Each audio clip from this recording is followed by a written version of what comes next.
Imagina la noche en la ciudad isla de Tenochtitlan.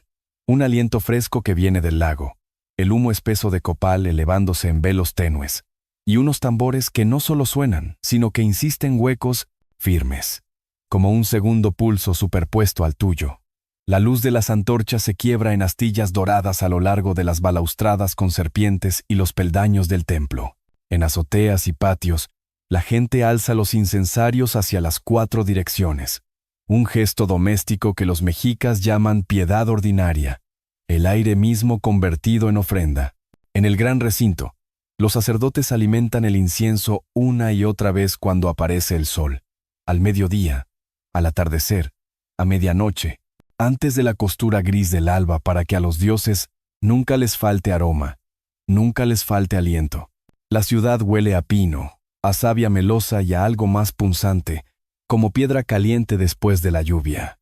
No está en silencio, está en suspenso. Nos contamos historias aseadas sobre el imperio mexica, guerra, tributo, hileras de cráneos, y pasamos por alto la comarca más extraña en su corazón. Un mundo moral donde el cuerpo es altar, el apetito es peligroso y sagrado, y la sangre es moneda en una economía cósmica que nunca cierra. Los nahuas no hablaban de pecado como insistirían luego los europeos. Hablaban de torcedura, de resbalarse fuera del camino medio, de corazones que necesitan enderezarse. Su palabra para el rito cae como un mandato. Neyolmelahualistli, poner recto el corazón. Los estudiosos han discutido cuánto se parece esto a la confesión cristiana, pero el ritual aparece una y otra vez en los relatos del siglo XVI. Un penitente acude a un sabio, cuenta lo que se descarriló, y se le entrega un camino de regreso hecho de calor, abstinencia, ofrendas y dolor. Al borde del recinto sagrado se alza una construcción pequeña, oscura, que zumba como un panal, el temazcal, la casa de vapor. Esta noche su puerta es baja, sus piedras enrojecidas, su aliento húmedo y herbal. Un joven entra a gatas como si regresara a un vientre. Le han ordenado atenerse al agua y al atole de maíz, abstenerse de pulque y sexo, hablar poco, dejar que el calor y el vapor aflojen lo que se pega. El temazcal es terapia, partera y tribunal a la vez. Mientras el vapor le escurre del cabello, piensa en lo que dirá cuando se arrodille ante la diosa que come la inmundicia. Tlazolteotl le espera en el punto donde el deseo se pudre en vergüenza, y luego, de forma imposible, en limpieza. En los libros pintados puede ser madre, seductora, destructora, anciana que absuelve 4 rostros para 4 estaciones de la vida. Cuando los abuelos nahuas hablaron de ella con Fray Bernardino de Sahagún, la llamaron diosa de las cosas carnales, una Venus que devora la suciedad que la gente carga y los deja recién lavados. Es una misericordia aterradora. Enciende y absuelve, ensucia y enjuaga. En algunos relatos es Ixcuinan, la de 2 caras, patrona de los públicamente avergonzados. Pararse ante ella es decir la cosa en voz alta y dejar que un dios se la trague. Cuando el penitente sale, perfuma sus manos con humo de copal. Se ata adornos de papel y camina hacia el fuego bajo del patio. El rito no son solo palabras. Las palabras doblan el corazón, pero la sangre sella el doblez. La autosacrificia ofrecer la propia sangre hila la vida cotidiana, y el calendario de ayunos como una espina a través de la piel. Orejas, labios, lengua, espinillas, sitios ordinarios para días ordinarios. Pero el sexo es una puerta más pesada, y esas puertas se cierran con llaves más costosas. Algunas fuentes tempranas, nahuas y españolas por igual, describen expiaciones donde varillas o espinas de maguey atraviesan la lengua y el pene dolor mapeado a la transgresión, instrumento al oficio para que la boca que mintió y el miembro que se desvió aprendan la gramática de la rectitud. Otros testimonios enlazan la sangre genital con la fertilidad misma, extraer de la fuente de la generación para pedir hijos. Podemos discutir, y debemos los sesgos de los frailes y las distorsiones de la conquista, pero el compás de referencias independientes sugiere una práctica que no pertenece a la imaginación, sino al patio y al amanecer. Observa cómo sucede, no como una caricatura de crueldad, sino como una coreografía de intención. Un sacerdote coloca banderines de papel en las manos del penitente amate suave, que beberá lo que el cuerpo suelta. Las herramientas son pequeñas y terribles en su normalidad. Lascas de obsidiana, hueso de pez, astillas pardas de maguey. El hombre se arrodilla, le sube el aliento y afirma la espina entre los dedos. La primera punzada va a la lengua. Un latigazo. Un trago con sabor a hierro. Pronuncia una oración espesa sobre el papel mientras aparecen puntitos rojos como semillas tras la lluvia. Luego el bajo vientre, no lascivo sino clínico. Una tarea como cuando el campesino abre el surco. Pincha. Espera. Pincha otra vez. No es castigo. Es pago. Y cada dolor enseña al corazón su camino. El papel arderá. El humo llevará lo adeudado. Si quieres ver la lógica, no apartes la mirada en este instante. Aquí está la bisagra sobre la que gira un mundo. Los mexicas no reservaron la austeridad para los humildes y el placer para los altos. Sus reyes se sangraban antes de sangrar a otros, y sus poetas alabaron una ternura atravesada de terror, flores y canto, amor y miedo, belleza que se marchita a menos que la alimenten. En los meses del calendario ritual, los cuerpos podían volverse más que cuerpos. A tal persona la llamaban Ixiptla Encarnación, imagen viva que cargaba la máscara de un dios por una estación, y luego devolvía el aliento prestado sobre una piedra. La línea entre actor y deidad se difuminaba bajo guirnaldas y pintura. A ojos de la multitud, la figura amada que caminaba por las calles con gracia, recibiendo obsequios, perfumada y velada, no era simplemente un hombre, era un dios lo bastante cerca como para tocarlo, y la ciudad estaba obligada a tratarlo como tal hasta el momento en que estaba obligada a matarlo. ¿Puedes escuchar formarse un argumento al fondo del cráneo? ¿No es todo esto coartada y teatro para la dominación? A veces, sí. El poder cabalga toda ceremonia como jinete oculto, pero el rito ante ti es tanto disciplina como espectáculo. Los textos morales nahuas reunidos en época colonial insisten una y otra vez en la contención. Cómo cortejar, cómo casarse, cómo no derramar lo que debe guardarse, cómo mantener el corazón en el centro entre el exceso y el hambre. Cuando la gente fallaba, no solo se disculpaba, se ofrecía como vaso de corrección. El código es severo porque las apuestas son cósmicas.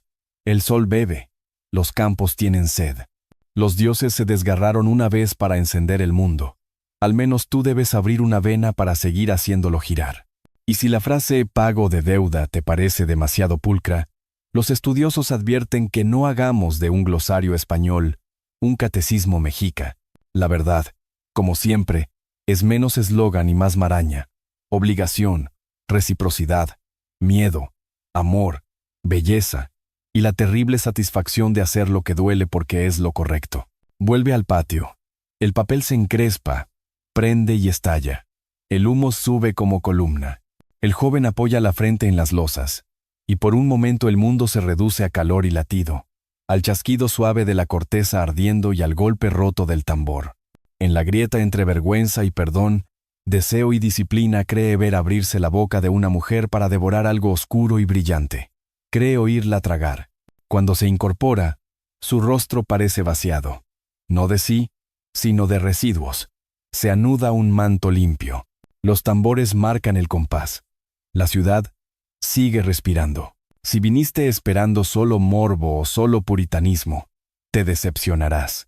Lo que los mexicas construyeron fue un puente peligroso entre ambos, y lo cruzaban, día tras día, con incienso y sudor, con votos y espinas, con una bondad tan feroz como sus cuchillos. Iremos más allá en la próxima parte, a los palacios donde flores y cantos entrenaban cuerpos para su actuación final, a los meses en que los dioses tomaban prestada la carne y la ciudad se enamoraba de su propia condena. Pero primero, sostén esta apertura en tus manos, el aroma del copal, una diosa que come la vergüenza, un pueblo que creyó que el deseo, como el maíz, crece salvaje a menos que se pode, se sangre y se entregue al fuego.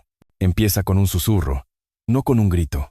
El tintinear de cascabeles en los tobillos dentro de un salón largo y bajo llamado Cuicacalli, la casa del canto. Las lámparas engrasan con luz dorada las esteras de junco. Chicos y chicas se sientan erguidos, palmas sobre los muslos, mientras un tambor responde a su respiración. Afuera, la ciudad riñe con el viento del lago. Adentro, el maestro dibuja un mundo con sonido. Flores y cantos, Dicen los nahuas in Xochitl, Incuicatel el camino gemelo hacia la verdad cuando la palabra sola no basta. La música no es adorno aquí. Es gimnasio del corazón. Una manera de afinar el cuerpo para que pueda seguir el tiempo del ritual.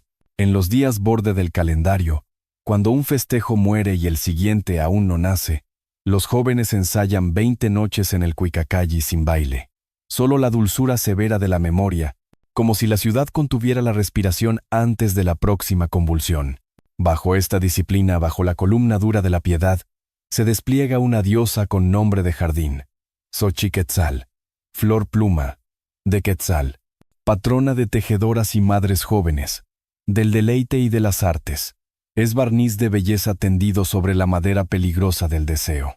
Listas coloniales y modernas la emparentan con Afrodita, pero los nahuas la conocían como algo más que una sonrisa en la boca del amante.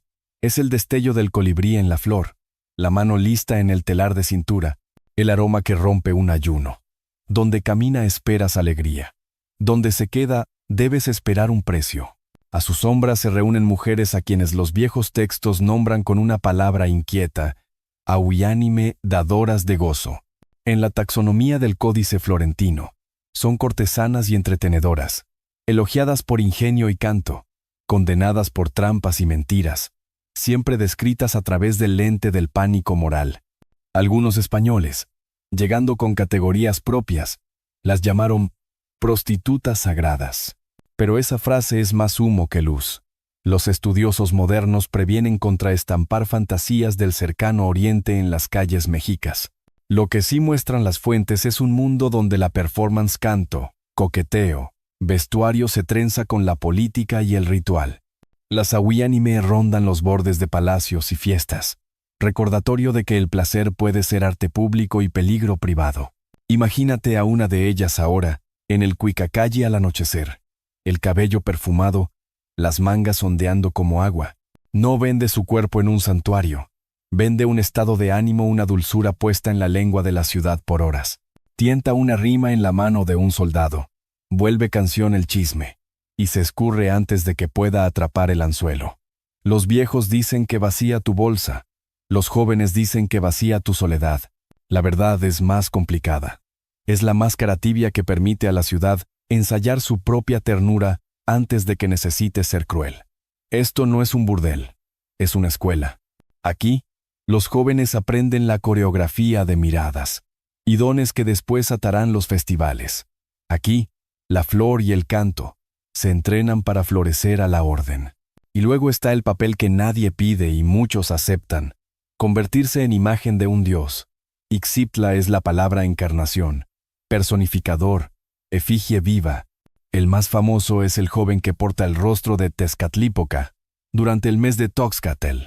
Durante un año camina las calles como el querido de la ciudad, sin tacha en sus miembros el aliento dulce con flores, su flauta un hilo de plata a través del rugido del mercado. Al final, se casa con 4 mujeres que encarnan a diosas, entre ellas Xochiquetzal, y en las otras sal, maíz y agua. Y por unos días la ciudad se permite la ficción de que el gozo no colapsará en obligación. Luego llega el día. Sube los peldaños. Rompe la flauta. Una mano le toma el codo. Y la promesa en toda esa ternura pública se redime con un cuchillo público. No todo Ixiptla vive un año. En otros meses y para otros dioses, un personificador puede ser cuidado y honrado por 20 o 40 días. Para Xipetotec, nuestro Señor el Desollado, los elegidos se ceban y se preparan en los barrios antes del renacimiento brutal de primavera. Los mexicas sabían que el tiempo tiene texturas, unas largas y frondosas, otras rápidas y cortantes, y emparejaban cuerpos a esas texturas como músicos eligen tempos. El agasajo no es misericordia. Es combustible dispuesto prolijamente antes del fósforo. ¿Y las dadoras de gozo en todo esto? Los registros son confusos. Unos insinúan que viajaban con los ejércitos, que la risa y el licor marchaban al frente junto con obsidiana y tambores.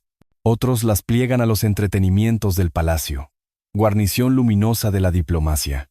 Algunos pasajes sugieren que los cautivos gustaban pequeñas cortesías, canciones, abrazos, tazas de chocolate antes de morir, gestos que volvían el sacrificio menos atraco y más regalo envuelto. Pero conviene tomar estas afirmaciones con pinzas. nos llegan por bocas de intérpretes y plumas de frailes. Lo que sí podemos afirmar es que la performance, el oficio de doblar la emoción, se tejía en el ritual, y las mujeres entrenadas en ese oficio estaban donde el ritual las necesitaba, entre el miedo y el consentimiento, entre el hambre de la multitud y el temblor de la víctima. Vuelve a la casa del canto. Un maestro viejo como soga demuestra un nuevo compás, y 100 palmas golpean los muslos a la perfección.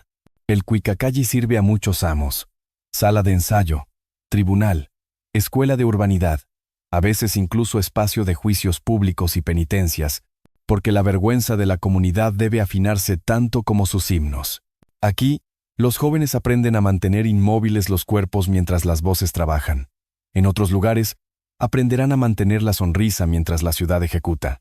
La lección es la misma: sostén la línea, no rompas el ritmo. En esta estética de disciplina, el sexo no es caos, es metro. Los jóvenes nobles tienen sus placeres cercados por reglas.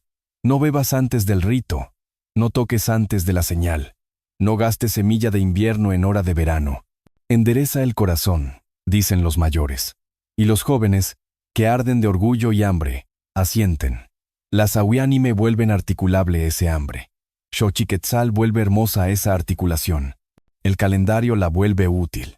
Y la autosacrificia, esas puertecitas abiertas en la carne, la vuelve obligatoria. Cuando el papel prende y el humo se eleva, la ciudad vuelve a creer que los cuerpos pueden afinarse como instrumentos, hasta tocar la canción que los dioses requieren.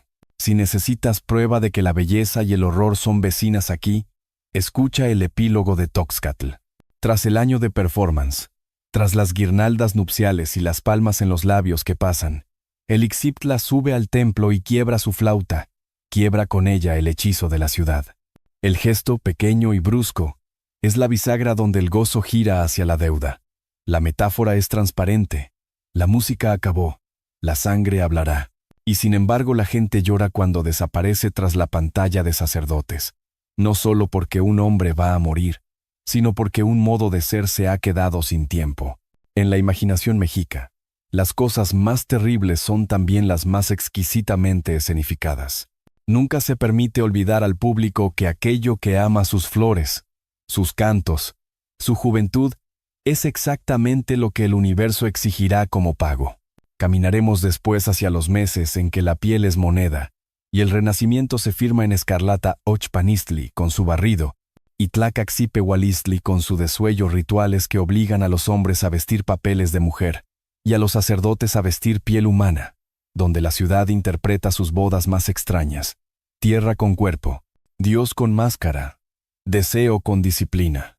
Pero guarda este recinto en el bolsillo mientras avanzamos: el pulso del Cuicacalli, la sonrisa que es invitación y advertencia, un hilo de flauta de dulzura que va recto hacia la piedra.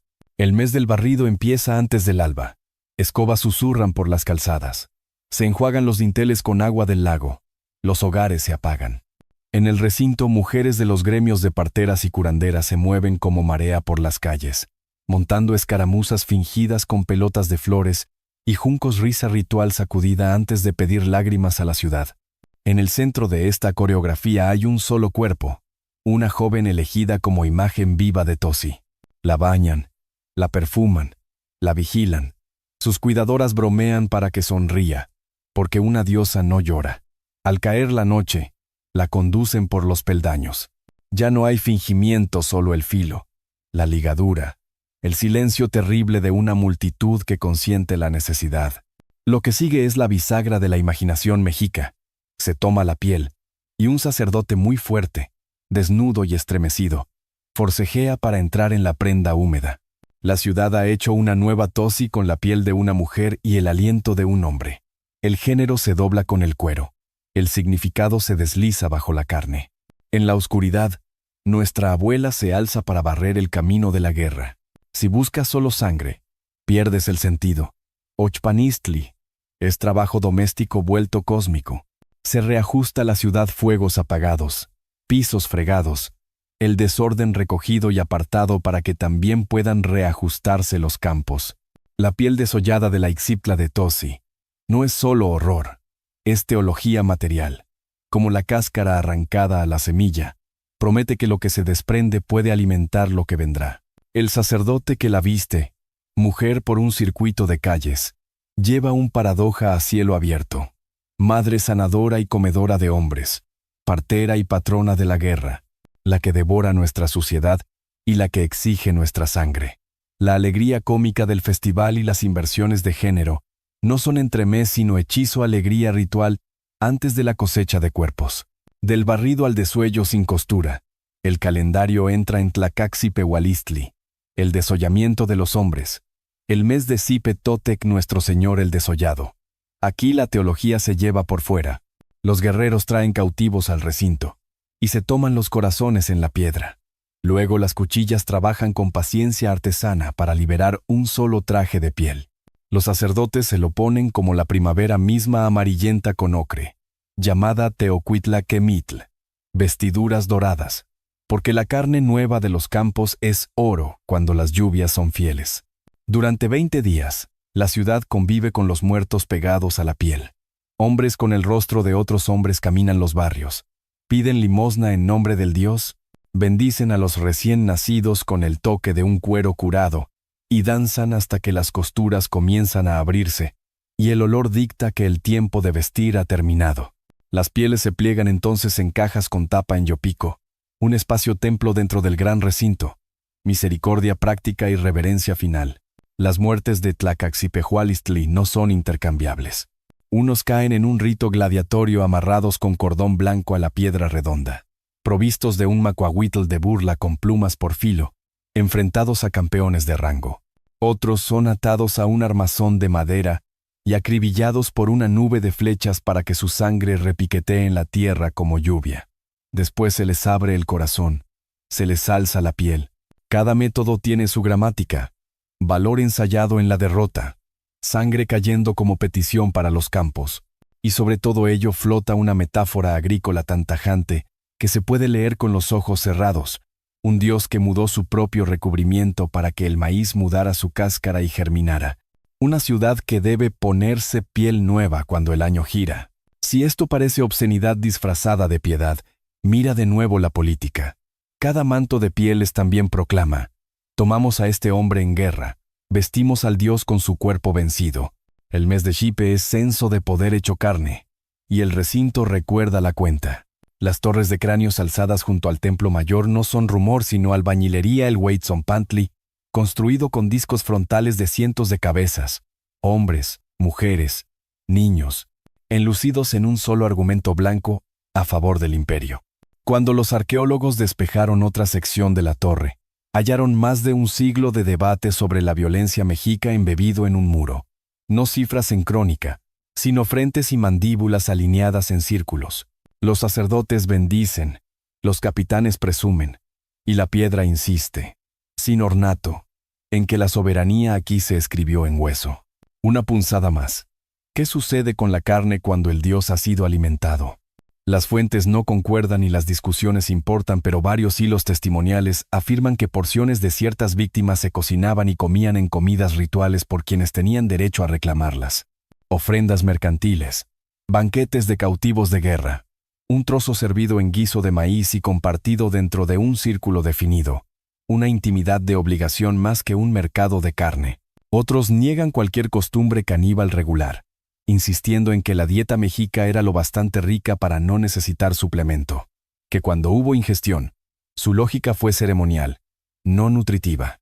La arqueología puede mostrar marcas de corte, no puede pesar el asombro y el tabú.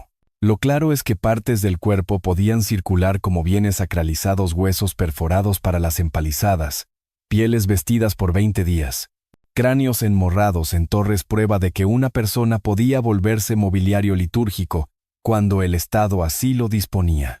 Y el sexo en todo esto no es pornografía, es gramática. En Ofpanistli, la nueva mujeridad del sacerdote es broma y espanto de la ciudad, campamento de piel donde escenificar la unión de tierra y guerra. En Tlacaxi-Pehualistli, el cuero dorado se pega a la ingle del danzante, y el Dios que enseñó a mudar camina por las calles en los muslos de otro. El mes yace abierto de alusiones, porque la agricultura es indecente arado y surco, semilla y agua de sangre. Incluso el rito de flechas es un juego erótico que cualquiera criado en el campo puede leer. El cuerpo en cruz, el vuelo brillante de los dardos, la lluvia roja que bendice el suelo. En tales espectáculos, la sexualidad no es calor privado sino instrumento público, un juego de signos que la ciudad usa para ensayar el crecimiento, la muerte y el tipo de cambio entre ambos. Y aún, bajo los tambores, la política susurra. Un cautivo embellecido antes de morir lavado, ungido, casado con diosas por un día no recibe consuelo. Se le vuelve elegible para una multitud cuyo consentimiento necesita el Estado. La hermosura es parte de la acusación. Si el público se enamora de un cuerpo con forma de divinidad, el sacrificio que sigue lleva más viento en las velas. La soberanía aquí es teatro. El rostro del Tlatoani en la puerta del santuario, la procesión de capitanes, los sacerdotes con piel prestada, los orfebres agitando el báculo de Xipe en Yopico, las amas de casa sacando cuencos para los desollados que vienen a bendecir sus bebés y pedir pulque. Una ciudad se mira mientras interpreta la historia cósmica en la que está repartida y paga su entrada con cautivos. Puedes llamarlo horror, y tendrás razón. Pero para los mexicas el horror es una virtud guardada en su corral, una violencia gastada para que lleguen las lluvias, se alce el maíz y el sol, que una vez se atascó en la oscuridad, consienta en subir. El sexo no es trama secundaria de esa economía, es la metáfora que la vuelve legible, semilla y cáscara, piel y fruto, boda y cosecha. El vaivén del sacerdote desollado, la mordida de la flecha, el abrazo húmedo de la piel ajena no son fetiches, son mnemotecnias. Y cuando prenden las ofrendas de papel y el humo se alza, la ciudad vuelve a creer que el mundo puede alimentarse con lo que más teme. Después cruzaremos la cortina hacia la ley, votos, castigos y las pequeñas puertas del cuerpo que se abren cuando el deseo se descarrila. El puente entre placer y pena es más angosto de lo que crees. Empieza con el susurro legal, el carraspeo de una caña en la mano del juez sobre la estera plegada, los labios de un escriba formando términos en náhuatl que suenan mitad morales, mitad meteorológicos torcido, resbaloso, desequilibrado. Los mexicas no imaginaban el deseo como pasatiempo privado, sino como clima capaz de arruinar una cosecha si se desata. Así que levantaron diques, votos, ayunos, vergüenza pública y dolores chicos y grandes. Los discursos de los ancianos los huehuetlatoli no andan con rodeos. Dicen a los jóvenes que mantengan el camino medio, el cuerpo limpio, las manos firmes, que reserven la risa y el pulque para los días señalados, que el sexo fuera de temporada cojea al hogar e insulta a los dioses. En esas piezas se escucha menos mojigatería que gestión de un cosmos vivo. El matrimonio es donde ese clima se doma. Cae la noche. La novia es llevada a casa del novio en procesión de antorchas. En el umbral, las casamenteras atan lo que debe atarse. Su manto y su falda se anudan juntos, literalmente, atar el nudo. Habrá dones para los mayores e incienso para los altares, pero no aún cama como la imaginamos. 4 días la pareja ayuna, habla en voz baja y vive bajo cuidado.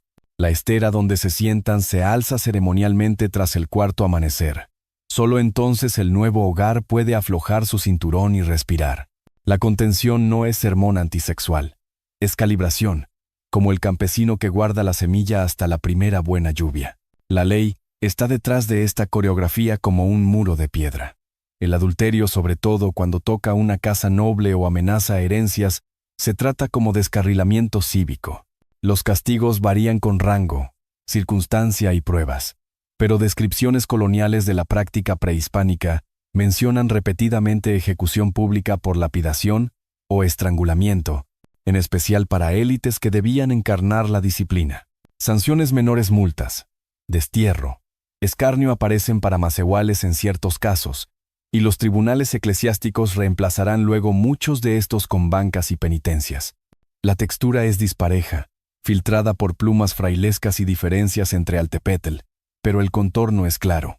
El desorden sexual era una ofensa pública porque su daño lo era. El silencio de 4 días tras la boda se espeja a lo largo del año ritual. Los ayunos no son solo comida. Apagan cada apetito hasta que la piel oye más claro. Sacerdotes e impersonadores se abstienen de sexo al acercarse los días de espectáculo del recinto. Cazadores y celebrantes estrechan la vida antes de las fiestas. Un estudioso del ayuno nahua lo llamó serie de noes. Reclusión, tizne en el rostro, ropa llana, comidas escasas y nada de yacer cada sustracción afinando la atención de la ciudad hasta que el tambor se oye a través del hueso. Para volver el cuerpo instrumento, hay que silenciar lo que zumba. Y cuando se cruzan líneas, los mexicas no imaginan la disculpa como discurso solo. Las penitencias que fijan los mayores son táctiles. Lavarse en el temazcal, dormir en cañas, y el corte pequeño que vuelve real una idea. La autosacrificia es el idioma de la corrección. La sangre es firma. Fuentes nahuas y españolas describen expiaciones en que espinas de maguey atraviesan labios, orejas, lenguas, y a veces, crucialmente, el pene para que el miembro que vagó, o la boca que mintió, aprendan la gramática de la rectitud. No es teatro para extraños. Es física. El dolor vuelve a brochar significado a la mano que lo ofreció. La severidad cae más dura donde el ejemplo debe escucharse alto. Un señor que bebe en mala hora, que fanfarronea en exceso, que se hace ridículo con abrazos robados, puede esperar poca misericordia. La ley es un espejo sostenido más alto para él que para otros, no porque los nobles sean menos humanos, sino porque sus cuerpos son cuerpo de ciudad. Tu hambre no es solo tuya, insinúan los viejos discursos. Es un clima bajo el que vivimos los demás. Esa lógica sangra en el recinto, donde los Ixiptla imágenes vivas de dioses se guardan castos hasta su hora señalada, sus placeres embargados hasta que el calendario mismo los libera, y con un giro final, los consume. La estera nupcial se alza al cuarto día por una razón más honda que la superstición. El tiempo nahua tiene contornos. Los comienzos deben orillarse a un silencio o se deshilachan. Así que la ciudad desacelera a la pareja, la templa, y solo entonces permite que caigan uno en los brazos del otro idealmente en cuenta propicia, con el hogar reencendido y los dioses de casa alimentados. El efecto es estético tanto como ético.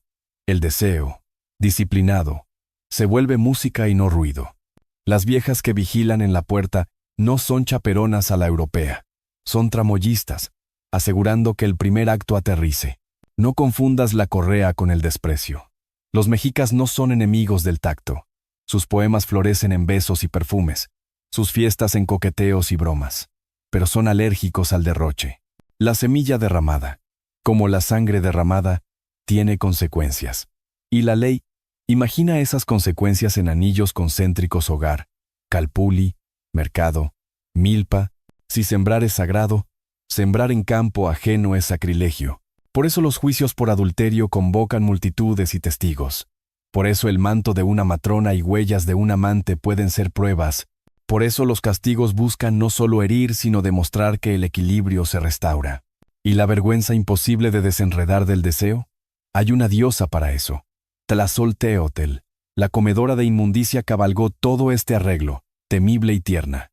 Cuando se le confiesa, cuando las piedras del temazcal arden y el cabello del penitente gotea y el copal espesa, la abstinencia es bisagra y no jaula. Del calor se sale más recto. Ley sin rito es puro miedo.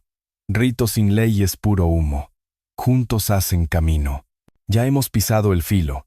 Votos como riendas, festines con freno, castigos que escriben su veredicto en la piel, y las pequeñas puertas abiertas en el cuerpo cuando las palabras no bastan.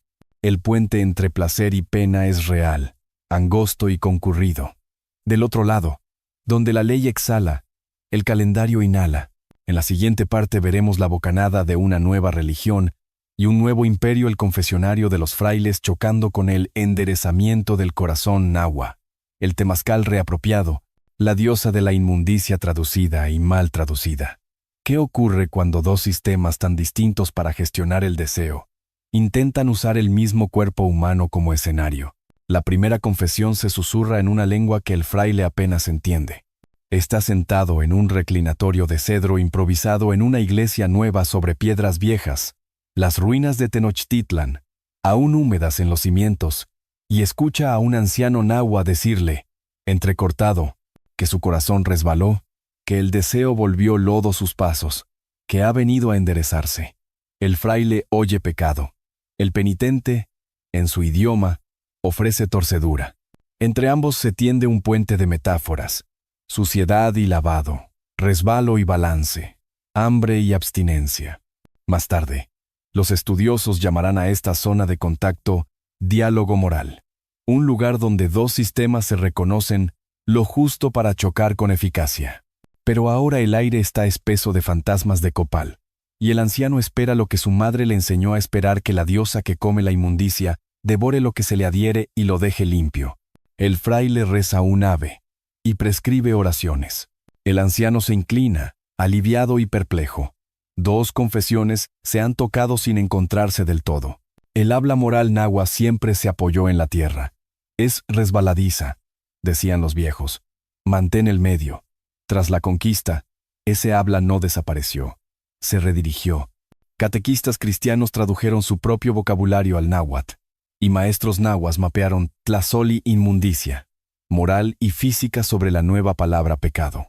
Nuestras fuentes son, sí, coloniales tamizadas por escribas, maestros de escuela, frailes, pero repiten la misma imagen. El deseo como mugre que se pega, el yo como vereda que necesita barrido, el corazón como algo que puede ponerse recto. La lectura paciente de sermones y manuales de confesión muestra cómo los misioneros se apoyaron en estas imágenes indígenas, aun cuando condenaban los ritos que antes las encarnaban, guardaron las metáforas, quemaron los guiones. ¿Qué fue entonces de las viejas tecnologías de limpieza el temazcal, la espina, el papel en llamas? El temazcal no murió, fue disciplinado. A menudo los frailes lo asociaron con licenciosidad y desnudeces traviesas, e intentaron, por momentos, restringir su uso. Aún así, la casa de vapor sobrevivió como lugar de cura y parto, templada por piedras y hierbas, defendida por la costumbre más fuerte que el edicto. El propio Sahagún, que desaprobaba mucho y anotaba todo, consignó su poder medicinal en voces de médicos nahuas. Autoridades coloniales podían chistar sobre placeres nefandos, pero el vapor siguió levantándose, y con él una teología del calor traducible a nuevos términos: limpieza del cuerpo ahora al servicio de decencia del alma. La autosacrificia a las puertecitas abiertas en el cuerpo corrió peor suerte. Los frailes pintaron las espinas como alfileres diabólicos y la obsidiana como instrumento de superstición. El desangramiento público se deshizo a la par del calendario que lo medía. Aún así, pervivieron elementos como gestos discretos dentro de la práctica cristiana. Ayunos de bordes más duros, noches sobre esteras en vigilias penitenciales, ofrendas que pasaron de banderines de papel a escapularios tejidos, incensarios mecidos ante santos nuevos como antes ante dioses viejos. En los sermones, las palabras nahuas se obstinan. Enderezar el corazón sigue siendo resultado recomendable. Los frailes aceptan la meta rectitud prohibiendo los medios de antes. Así, la reforma luce, a ojos nahuas, más como rerotular que como reemplazar. Los dioses no fueron simplemente decapitados, se tradujeron en oponentes, sombras, dobles. Tlazolteotl, misericordia aterradora que comía lo que te ensuciaba, es recasteada como demonio de lujuria y vergüenza, figura a la que se escupe y no se consulta. Pero el idioma recuerda, en sermones cristianos en náhuatl, la inmundicia aún requiere lavado, el resbalo aún se confiesa, la rectitud aún se pide. La escoba de la diosa se vuelve rosario del fraile. El calor del temazcal se vuelve calor de contrición. Mientras tanto, el libro X del Códice Florentino, una enciclopedia de gentes y sus virtudes y vicios recordados por la primera generación tras la conquista, preserva un retrato del viejo paisaje moral en el acto mismo de su retraducción. Casi se oye la negociación en la página. Y el teatro de la muerte, los meses del desuello, el año del joven amado de Tezcatlipoca, esos escenarios se desmontaron. Sus utilerías se hicieron astillas o fueron a parar siglos después a museos. Pero los guiones sobreviven en tinta. El libro segundo del Florentino aún marca la cita de Toxcat. Se escoge un nuevo Ixiptla cuando el viejo muere. Se le conduce por un año de ternura hasta el chasquido final de la flauta. Durán renarra festivales con furia de fraile y apetito de cronista, regalándonos en los mismos textos creados para borrar un registro de lo que fue. El resultado es doble archivo. Voces nahuas narrando su lógica ritual. y voces españolas discutiendo con ellas, a veces con violencia. En la página. Es desordenado, sesgado, indispensable. Los bordes del sincretismo no son blandos, están cosidos y cicatrizados. La historia social sigue a pueblos nahuas mientras aprendían a firmar nombres españoles conservando lógicas nahuas de propiedad, a rezar de libros cristianos mientras hacían ofrendas en el hogar, a estar de pie en bancas el domingo y en milpas el lunes invocando santos cuyos calendarios, sin querer, rimaban con otros más viejos. En materia de sexo y castigo, también hubo acomodos. Los tribunales eclesiásticos desplazaron las penas prehispánicas por penitencias, confesiones y matrimonios regularizados bajo Trento. Sin embargo, cabildos y ancianos siguieron vigilando el deseo con cantos de escarnio, amonestaciones públicas y rondas casa por casa. Las viejas metáforas del clima, tu hambre es tormenta bajo la que vivimos, continuaron siendo persuasivas mientras cambiaban los instrumentos de pronóstico. Sería cómodo decir que los ritos sexuales horrendos se enterraron con los ídolos y que lo restante fue más suave. Pero los imperios no borran el apetito, lo reorganizan. Los mexicas gastaban el terror en un solo mes dorado paseando a un dios desollado por sus calles. El orden de los Habsburgo quiso gastarlo en confesionarios, picotas y reales cédulas. La imaginación nahua, que siempre supo barrer la ciudad antes de sembrar, aprendió a barrer la conciencia. Los frailes, que jamás vieron un renacer de temazcal, aprendieron a escuchar a un nahua hablar del calor. A ambos lados del reclinatorio, la gente ajustó un poco sus metáforas y siguió. Si quieres una imagen para sacar de entre las ruinas, toma esta, el gran templo aplanado, y sobre su huella la catedral nueva creciendo, su coro atrapando una corriente que huele levemente, absurdamente, a copal de un altar doméstico a una cuadra. En la sacristía una virgen tallada flota sobre una luna creciente, su manto cuajado de estrellas como cualquier diosa de la noche. Una madre susurra a sus pies sobre una hija que corre con malos muchachos, sobre un marido que bebe en malas noches, y pide no un rayo, no un cuchillo que alguien enderece los corazones de su casa. El sacerdote da fórmula y bendición. Afuera, las marchantas barren sus puestos con la competencia viva de Ochpanistli, porque barrer es el tipo de ritual que cualquier imperio permite. Lo que hemos recorrido no es museo de crueldades exóticas, sino sistema una lógica donde el sexo es metáfora y palanca, donde los cuerpos son instrumentos afinados para el mantenimiento del cosmos, donde el horror no es aleatorio sino calendárico.